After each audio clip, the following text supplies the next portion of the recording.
Strike Fighter, more commonly known as the F35 Lightning II, is the most technologically advanced fighter plane in the world. It is a fifth generation stealth fighter which has been bought and used in the UK in 2016. However, for several years now, the F35 has come under attack due to continuous cost, delay and performance issues, resulting in backlash from the critics. Cannot perform. It's an inferior plane. It's doomed.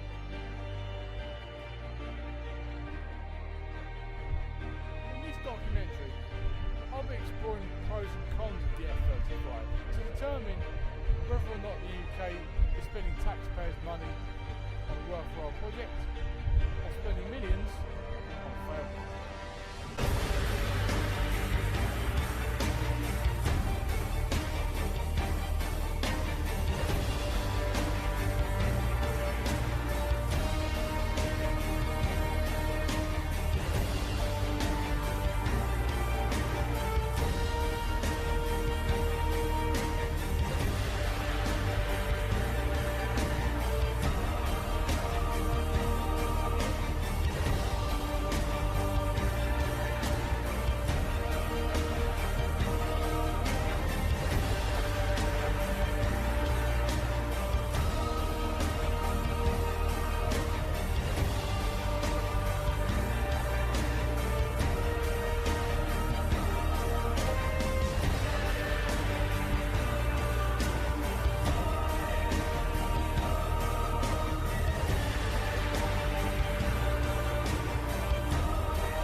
You know, the F35 cannot perform the Joint Strike Fighter role.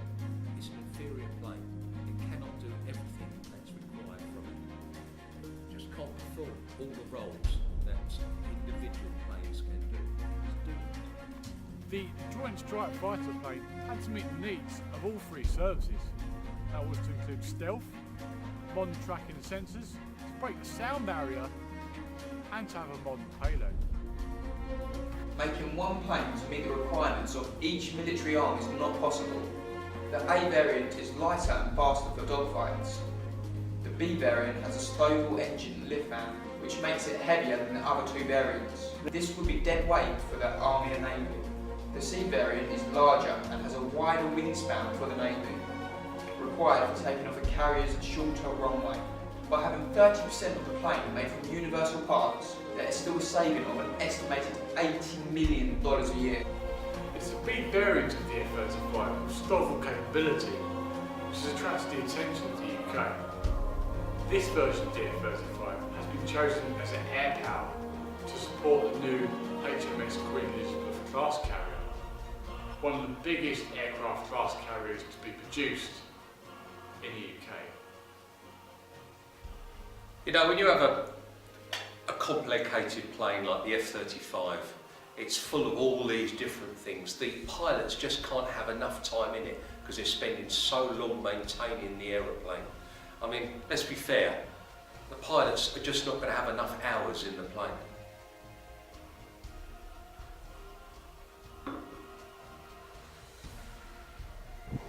And already you can see the rising conflict over the F35. Those who have used it claim it is safe and responds well, whereas critics claim it is not yet ready to perform the tasks of the planes it is said to replace. It will replace the F-16, the F-18 and the A-10, also the Harrier in the United States, and it will replace the Harriers and the Tornadoes for the United Kingdom. When the UK first became involved in the project, BAE Systems was contracted with Lockheed Martin to improve the F-35. You know, the Joint Strike Fighter performs each role subpar. By having so many roles for it to perform, it just is going to fail. There is too much that it's got to do. The F-35 is a too vulnerable plane. Once hit, it is a real problem with the fuel lines from the engine to the wings. And the weight of the plane makes the plane not fit to fulfill its role properly. So what happens if the F-35 is dragged into a dogfight? Let's be fair, it hasn't got a chance. One hit, quack quack, it's a sitting duck and it's gone. One of the key arguments for the debate of the F-35. Critics suggest that the F-35 is not a good plane because it cannot win a dogfight. However, Northrop Grumman argue that that system will never need to.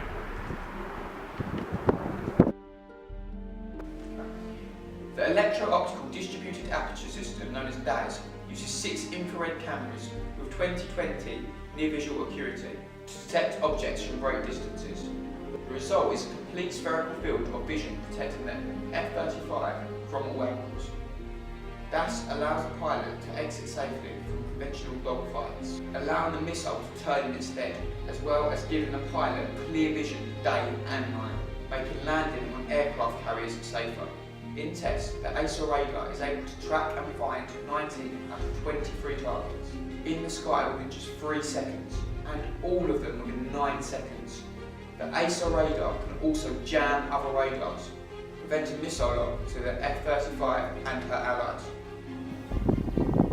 It's the combination of state-of-the-art technologies that makes the F-35 the one aerial fighting. However, critics claim that it's not the F-35 technology inside of it that makes the plane so formidable. And they also claim that the technology can be with an F-16.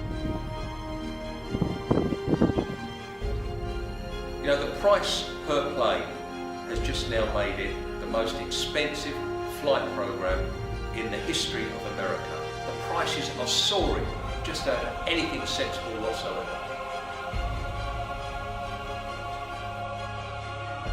This is a debate that will continue to be fought throughout the service of the F-35. The politicians keep talking to us about budgets and costs. The costs for these planes are becoming too expensive. The cost per plane is now becoming more and more expensive, so the Americans are cancelling some of their orders. And guess what? Norway and Australia have cancelled their involvement with the whole program. It's what we call a death spiral. Britain intends to buy 150 fighter jets for about £101 million. That's a staggering $161.6 million per plane, which means Britain's outlay is much cheaper than the price tag for America itself. The development and construction of each of the 2,443 F-35 aircraft modifications will cost $618 million per unit. The Joint Strike Fighter is doomed for failure. The planes are just not good enough. A good pilot in a terrible aeroplane is going to be far better than a bad pilot in a very good plane. It just will not work. Until the F-35 enters service, the arguments as to whether the plane is capable of achieving what it's supposed to will remain speculation. Continued tests have been a positive outlook, but only time will tell.